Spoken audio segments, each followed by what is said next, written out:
புதுச்சேரி அருகே வங்கக்கடலில் நிலை கொண்டுள்ள ஆழ்ந்த காற்றழுத்த தாழ்வு மண்டலம் புயலாக மாற வாய்ப்பு உள்ளதாக வானிலை ஆய்வு மையம் தெரிவித்துள்ள நிலையில் தமிழகம் முழுவதும் கனமழை கொட்டி வருகிறது. வடகிழக்கு பருவமழை தீவிரமடைந்துள்ள நிலையில் புதுச்சேரி அருகே வங்கக்கடலில் நிலை கொண்டுள்ள ஆழ்ந்த காற்றழுத்த தாழ்வு மண்டலம் புயல் சின்னமாக மாறி காரைக்கால் சென்னை இடையே இன்று மாலை 5:30 மணிக்குள் கரையை கடக்கும் என்று வானிலை ஆய்வு மையம் தகவல்கள் தெரிவிக்கின்றன. அப்போது மணிக்கு 60 முதல் 70 கிலோமீட்டர் வேகத்தில் காற்று வீசும் என்றும் தெரிவிக்கப்பட்டுள்ளது. புயல் சின்னம் காரணமாக சென்னையில் நேற்று முதல் தொடர்ந்து கனமழை கொட்டி வருகிறது.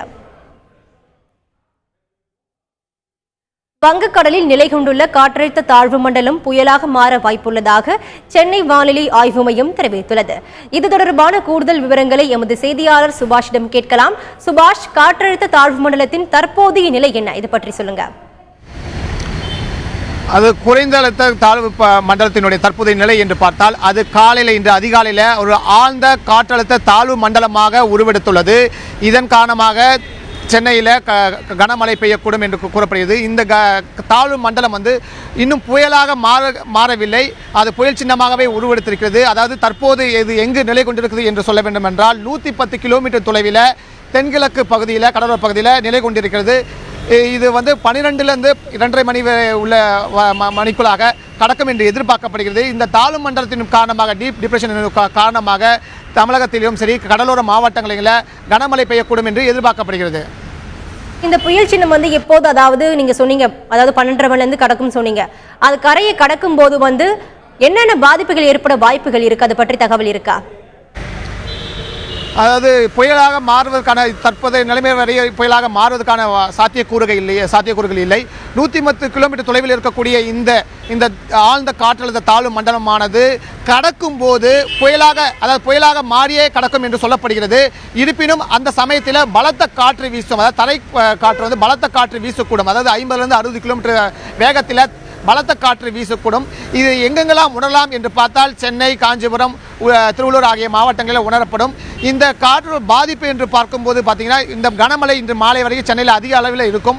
அது மட்டும் இல்லாமல் இதை கரையை கடந்த பிறகு, அதாவது 12லிருந்து 2:30 மணி வரை கரையை கடக்கும் என்று எதிர்பார்க்கப்படுகிறது. தற்போது அதனுடைய வேகம் எவ்வளவு என்பதை தற்போது வானிலை ஆய்வு மையம் கணித்து வருகிறது. இந்திய வானிலை ஆய்வு மையம் தற்போது அறிக்கையை தந்துள்ளது. இன்னும் சற்று நேரத்தில் அது எந்த அளவில் வேகத்தில் அது காற்றின் வேகம் உண்மையான அளவு தெரிய வரும். அது மட்டும் இல்லாமல் உட்புற மாவட்டங்கள் என கூறக்கூடிய திருவண்ணாமலை, சேலம் ஆகிய பகுதியிலும் இரவிலிருந்து கனமழை பெய்யக்கூடும் என்று எதிர்பார்க்கப்படுகிறது. சுபாஷ், நீங்க இப்ப எந்த பகுதியில் நின்றுட்டு இருக்கீங்க? நீங்க இருக்கிற பகுதியில் போக்குவரத்து பாதிப்பு ஏதாவது இருக்கா? பொதுமக்களுக்கு மாநகராட்சி நிர்வாகம் சார்பில் என்ன மாதிரியான முன்னெச்சரிக்கை நடவடிக்கைகள், அதாவது அறிவுரைகள் வலியுறுத்திட்டு வராங்க, அதை பற்றி தகவல் இருக்கா?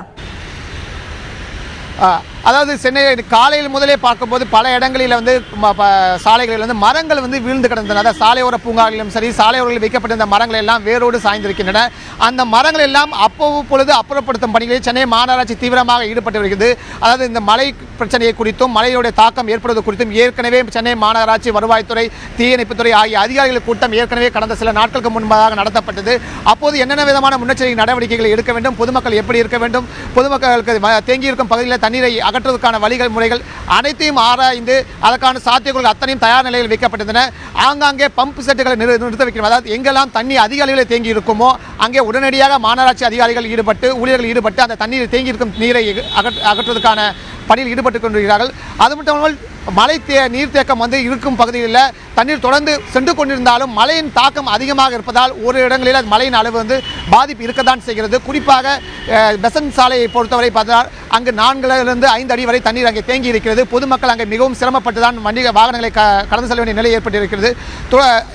அந்த பகுதியில் அதிகமான ஊழியர்கள் தற்போது ஈடுபட்டு தொடர்ச்சியாக அங்கே இருக்கும் தண்ணீரை அகற்று வருகின்றனர். மாநகராட்சி பொதுமக்களிடம் கேட்டுக்கொள்ளும்போது மின்சாரம் ஆகியவற்றை பல்வேறு உபயோகிக்கும் போது சரியான முறையில் பயன்படுத்த வேண்டும் என்றும், குடிநீர் ஆகியவற்றை பருகும்போது சரியான முறையில் காய்ச்சி பருக வேண்டும் என்ற பல்வேறு முன்னெச்சரிக்கை நடவடிக்கைகளும் பொதுமக்களுக்கு அறிவுரைகளாக அறிவுறுத்தப்பட்டுள்ளன. சுபாஷ், சென்னையில் இருக்கிற பல பகுதிகள் காலை முதலே மின்சாரம் துண்டிக்கப்பட்டிருக்கு தகவல் வெளியாகி இருக்கு.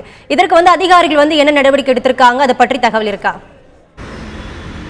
அதாவது இந்த மரங்கள் வந்து மிகப்பெரிய காரணமாக இருக்குது. மரங்கள் வந்து தொடர்ச்சியாக வந்து அகற்றப்பட்டதும் டிரான்ஸ்ஃபார்மர் மீது விழுவதும் அதனால் வந்து அதிக அளவில் சில இடங்களில் மின்கசிவின் காரணமாக உடனடியாக நிறுத்தப்படுகிறது.